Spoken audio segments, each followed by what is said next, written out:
Jóvenes alumnos, muy buenos días. Les saluda el profesor Daniel Núñez Sauni del curso de Biología. Jóvenes, el día de hoy estaremos resolviendo la semana número 4 con el título de respiración celular. Jóvenes, la célula va a realizar este proceso para transformar un compuesto orgánico denominado glucosa en energía que va a necesitar todas nuestras células para poder realizar el metabolismo. ¿Ya, jóvenes?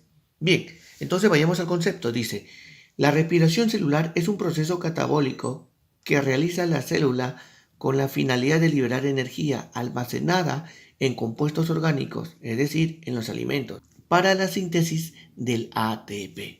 Bien, chicos, se pone como ejemplo a la molécula de glucosa. Acá vamos a tener justamente a la molécula de glucosa, cuya fórmula es C6H12 O6. Ahora, para que la célula de este felino pueda transformarla en energía, necesita oxígeno. Por eso se denomina una respiración oxigénica. Además, también vamos a necesitar de la molécula de agua. Ahora, la célula de este animal va a realizar la transformación de la glucosa ¿en qué? En energía. Y hemos dicho que la energía a nivel biológico es el adenosín trifosfato, ATP. En este proceso se va a liberar el dióxido de carbono y además se vuelve a liberar la molécula de agua. Ahora, ¿qué organela celular se encarga de realizar este proceso? La mitocondria. Jóvenes, a la mitocondria se le conoce como una organela semiautónoma. ¿Por qué? Porque va a presentar su propio ADN. Entonces vamos a poner acá ADN circular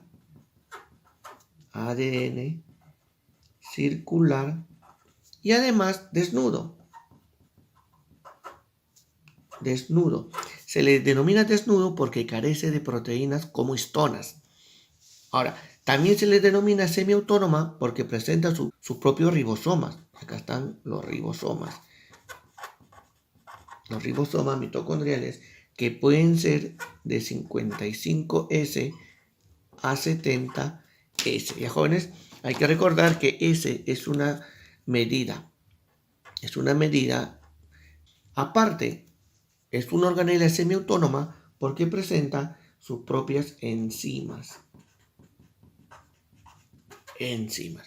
Jóvenes, las mitocondrias van a tener una membrana doble. Entonces ponemos acá dos membranas. Una membrana externa y una membrana interna. En el interior de la mitocondria vamos a encontrar la matriz mitocondrial.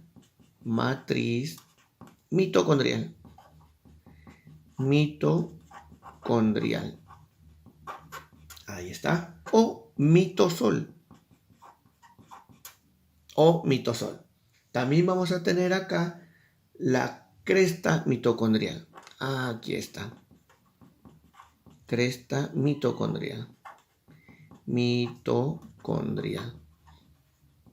Entonces, vayamos acá a la ecuación. ¿Listo? La ecuación de la respiración celular. ¿Qué me indica acá? Que con una molécula de glucosa más 6 moléculas de oxígeno más 6 moléculas de agua, nosotros vamos a obtener ¿qué cosa? 6 moléculas de dióxido de carbono, 12 moléculas de agua y vamos a obtener finalmente energía ATP. ¿De cuánto? Entre 36 a 38 moléculas de ATP. Esta ecuación es de una respiración aeróbica. ¿Ya, jóvenes? Bien, ¿por qué 36 y 38? Ya lo vamos a explicar en el proceso. ¿Ya, chicos? Bien. Listo. Vayamos por favor a la respiración celular aeróbica. ¿Qué significa? Que en este proceso se va a consumir oxígeno. Las etapas son 1. Glucólisis. 2. La formación de la acetilcoenzima. 3. El ciclo de Krebs. Y 4. Aquí está. 4. La fosforilación oxidativa. Ya, jóvenes, 4 etapas de la respiración celular aeróbica. Primero vayamos acá a la glucólisis. Entonces, siempre nos van a preguntar dónde ocurre la glucólisis y qué se obtiene finalmente. Entonces vayamos a eso. Primero, la ubicación. ¿Dónde ocurre la glucólisis? La glucólisis ocurre en el citoplasma. Ocurre en el citoplasma celular. Es decir, fuera de la mitocondria. Pero también lo puedes encontrar en algunos textos como el citosol. Citosol, ¿ya? Ahora, ¿qué es lo que se obtiene en la glucólisis? Por favor, acá sí, hay que entender que se va a obtener 2 NAD. Ahí está. Nicotina, amida dinucleótido hidrogenado. Y también se va a obtener ATP. ATP.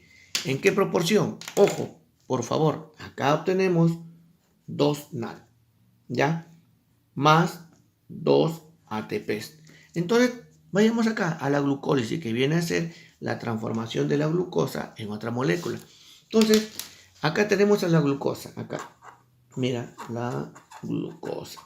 ¿Te acuerdas que la glucosa era una molécula de 6 carbonos, sí o no? Esto hay que contarlo, ponerlo acá. 6 carbonos.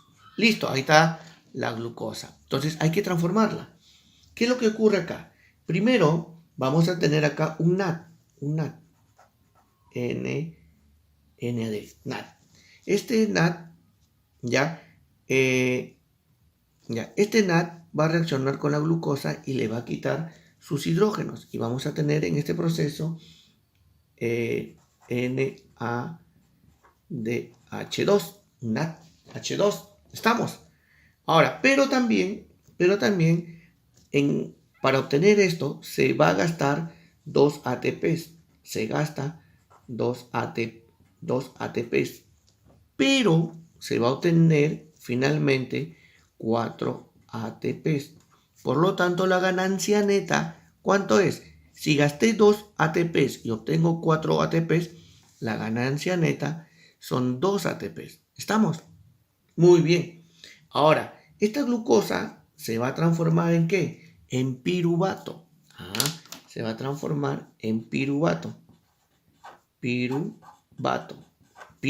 Pero el piruvato es una molécula que presenta 3 carbonos. 3 carbonos. Profesor, pero si la glucosa es de 6 carbonos y el piruvato es de 3 carbonos, por lo tanto, se va a formar 2 piruvatos. 2 piruvatos. Ya chicos, como se forman 2 piruvatos, es por eso que se va a formar ¿cuántos? 2 NAD. 2 NAD. Ya chicos, ahora sí, vayamos al proceso de la acetilación o también formación del acetilcoenzima. También se denomina descarboxilación del piruvato. Tenemos acá el piruvato. ¿Dónde ocurre esto? Esto va a ocurrir en la matriz mitocondrial. Mira, ocurre en la matriz mitocondrial. Ahí ocurre eso, mitocondrial. 2. ¿Qué es lo que vamos a obtener acá? Vamos a tener un NAD. Bien, a ver, vamos acá. Mira, nuevamente, tenemos el piruvato. Vamos a la descarboxilización. ¿Qué significa? Que debemos de quitarle un carbono. Para eso aparece la coenzima A. La coenzima A. Y entonces se junta el piruvato y en ese proceso se va a eliminar, ¿qué cosa? El dióxido de carbono.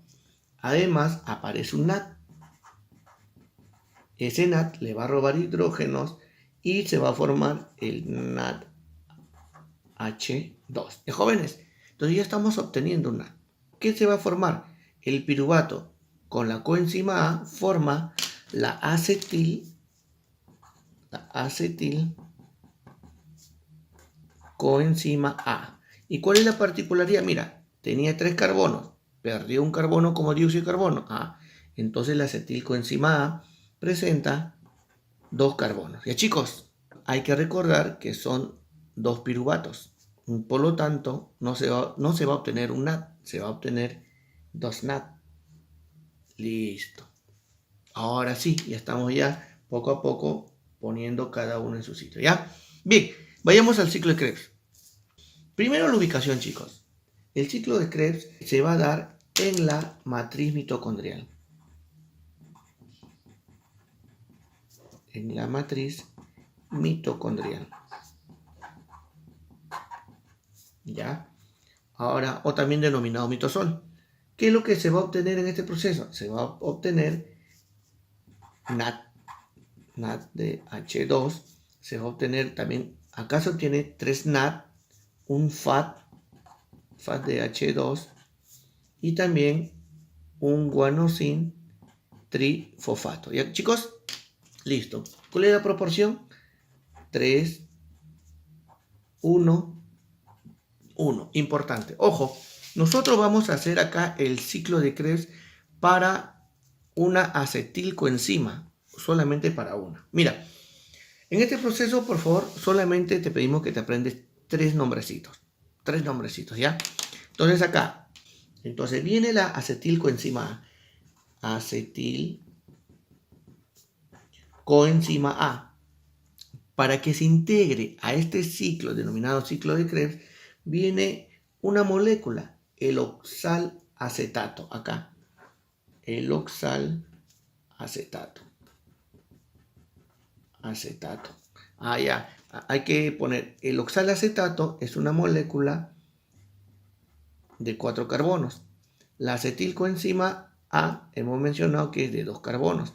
Entonces, ¿qué ocurre? El oxalacetato se une al acetil. En ese proceso va a liberar ¿a quién?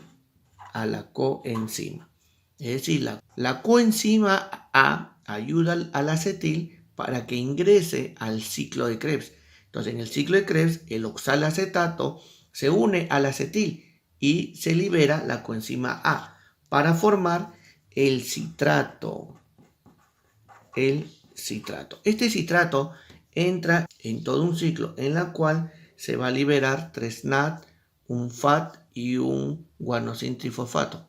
Ya, jóvenes, lo que nos piden generalmente en examen de admisión es aprenderse estos 3 nombres. Ya, chicos, nada más. Lo demás lo vamos a ver como cultura general. Mira acá, ¿qué es lo que ocurre?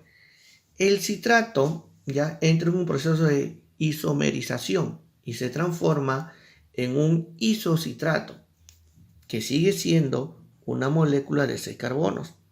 ¿Ya? En ese proceso viene un NAT le quita sus hidrógenos al citrato y se forma el primer NAT H2. Recuerda que tenemos que formar 3. Y en ese proceso se libera el dióxido de carbono. Entonces mira acá, chicos. Teníamos el isocitrato de 6 carbonos, le quitamos un carbono, entonces nos queda el cetoglutarato, que es una molécula de 5 carbonos. Y ocurre nuevamente acá, el NAT, aparece nuevamente un NAT, le roba sus hidrógenos y formamos un NAT H2, ya vamos 2. Y en ese proceso liberamos la molécula de dióxido de carbono. ¿Y qué se va a formar? El succinylcoenzima A. ¿Ya? ¿Por qué? Porque también en este proceso, acá chiquito, aparece una coenzima A. ¿Ya, chicos? Pero lo que nos interesa son la cantidad de carbonos. Tenía el cetoglutarato, tenía 5 carbonos, menos 1, 4 carbonos. 4 carbonos. Ya estamos llegando ya. Ahora bien, para que el succinylcoenzima A se transforme en succinato, primero aparece un guanosin difosfato y se transforma en guanosin trifosfato, correcto. Pero recuerda que la molécula requiere de ATP. Para eso un ADP se une y forma un ATP. Vamos a tener ATP finalmente. Una vez formado el succinato aparece un FAT. El FAT le va a robar sus hidrógenos al succinato y forma un FAT H2. Ya estamos formando acá, ya estamos formando el FAT. Ahora, al quitarle sus hidrógenos, se va a transformar en fumarato. Al fumarato se incorpora la molécula de agua. Vamos a tener ahora al malato. Va a ocurrir que viene un NAT, le quita solamente hidrógenos y se vuelve a formar el oxalacetato. Cada uno de estos compuestos sigue siendo de 4 carbonos, de 4 carbonos y de 4 carbonos. Entonces, ¿qué es lo que nos van a preguntar siempre? Esto, por favor, la obtención. 3 NAT, un FAT y un guanosin trifosfato, que hay que recordar que a la final se transforma en ATP. ¿Ya, chicos? Muy bien, vayamos a la última parte. Acá, la fosforilación oxidativa. Ubicación en la cresta mitocondrial. Ponemos acá en la cresta, ¿ya?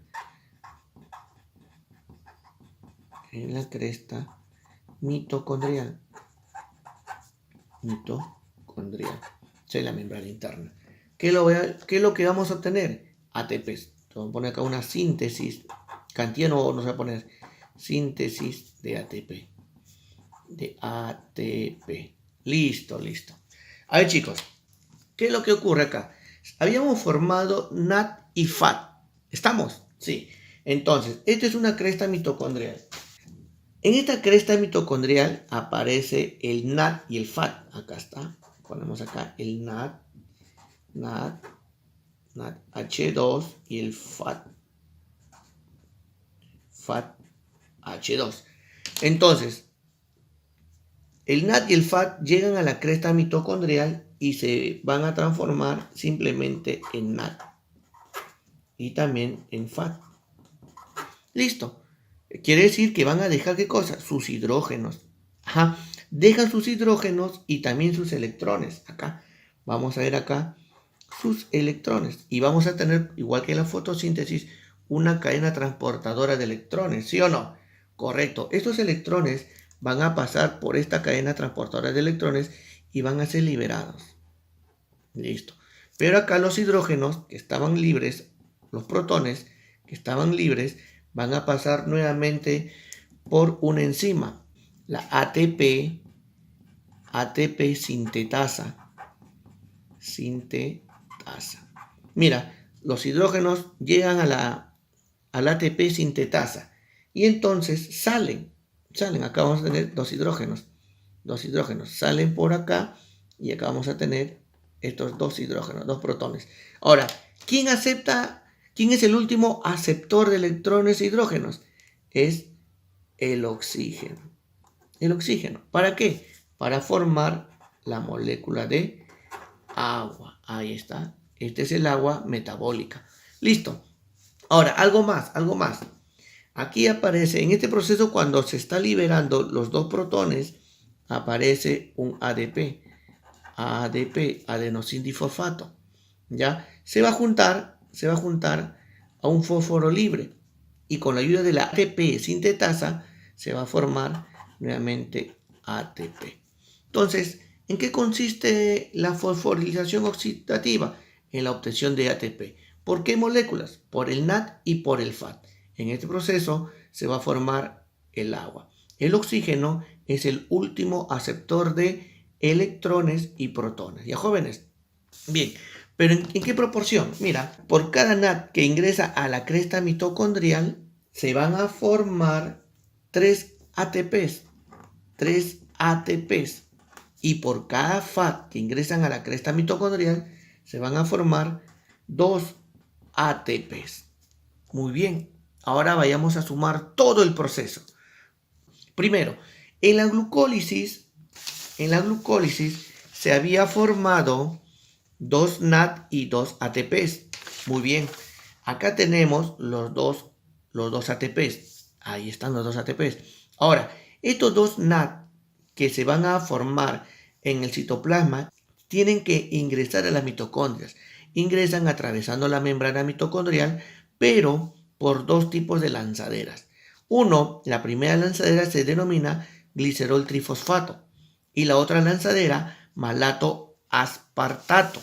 Ahora, si estos dos NAD ingresan por el glicerato aspartato, ¿qué se va a formar? Por cada NAD se forman 2 ATPs. Por lo tanto, 2 por 2, acá se puede formar 4 ATPs. ¿Estamos? Bien. Ahora, pero ¿cuál es la otra probabilidad?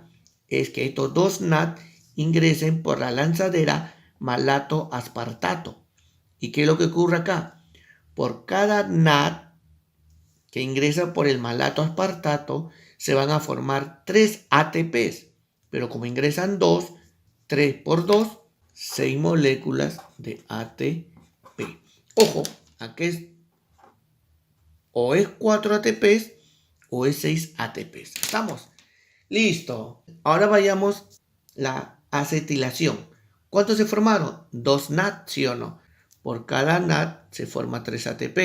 Como eran 2 por 3, entonces acá se forma en la acetilación 6 ATPs. 6 ATPs. Listo. Acá, ahora vayamos acá al ciclo de Krebs. En el ciclo de Krebs se está formando 3 NAD, un FAT y un guanosintrifosfato, pero eso es por cada acetil. Hay que recordar que se formaron 2 acetilcoenzimas. Entonces, acá tiene que ser por 2 y por 2. Entonces, vamos a ver acá. Si nosotros tenemos acá 3 por 2, 6. 6 NAD. 6 por 3, 18. Acá vamos a tener 18 ATPs. Ahora vayamos acá. Tenemos un FAT. 1 por 2, 2. Pero recuerda que por cada FAT se forma 2 ATPs. 2 por 2, 4 ATPs. 4 ATPs. Y por último, tenemos acá un guanosintrifosfato que se forma ATP. Un ATP por 2 ATPs, tenemos finalmente 2 ATPs. Ahora vayamos a sumar todo. A ver, 2 y 6, 2 más 4, 6 más 18, 24 más 6, 30. Ahora, si hubiera sido lanzadera glicerol sería 30, 34 más 2, 36. 36. Ahora, si hubiera sido la lanzadera malato, hubiera sido 38. Por lo tanto, tenemos que sumarle 2 más. Sería de 36 a 38 moléculas de ¿qué? De ATP. Esto es lo que ocurre en la mitocondria. Quiere decir, por cada glucosa que se consume, se forma de 36 a 38 moléculas de ATP. Bien chicos, vayamos a la respiración celular. Anaeróbica. Una respiración anaeróbica se da por la ausencia de oxígeno. La ubicación es en el citoplasma. Bien jóvenes, ¿qué es lo que ocurre? Primero, que una respiración anaeróbica es un proceso continuo a la glucólisis. Ahora, este proceso se puede dar por una fermentación alcohólica o si no, una fermentación láctica. Una fermentación alcohólica lo van a realizar las bacterias, levaduras, plantas superiores. ¿Qué ocurre acá? La glucosa se transforma en piruvato. El piruvato ya se va a transformar en etanol o alcohol etílico. Por ejemplo, en la chicha de jora. En la chicha de jora las bacterias transforman la glucosa en etanol. Una fermentación láctica se va a dar en células musculares, estriadas y los eritrocitos. ¿Qué es lo que ocurre acá? La glucosa se transforma en piruvato, el piruvato en ácido láctico. Te explico. Uno cuando hace deporte necesita oxigenarse constantemente. ¿Para qué? Para que sus mitocondrias puedan formar de 36 a 38 moléculas de ATP. Pero cuando no hay una buena oxigenación, entonces ocurre ¿qué cosa? Una fermentación láctica. Y en una fermentación láctica se forma 2 ATPs, que es energía insuficiente para que el músculo pueda trabajar. Y como respuesta, ocasionamos un calambre muscular. Por lo tanto, al momento de hacer ejercicios, siempre es bueno una buena respiración. Bien, vayamos al otro tipo de fermentación denominado la putrefacción. Es la fermentación de las proteínas producida por bacterias heterótrofas y hongos.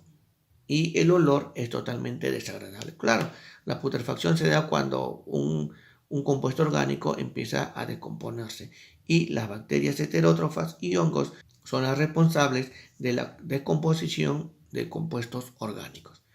Bien chicos, hemos visto el día de hoy la respiración celular aeróbica y la respiración celular anaeróbica. Espero que por favor estudien este tema.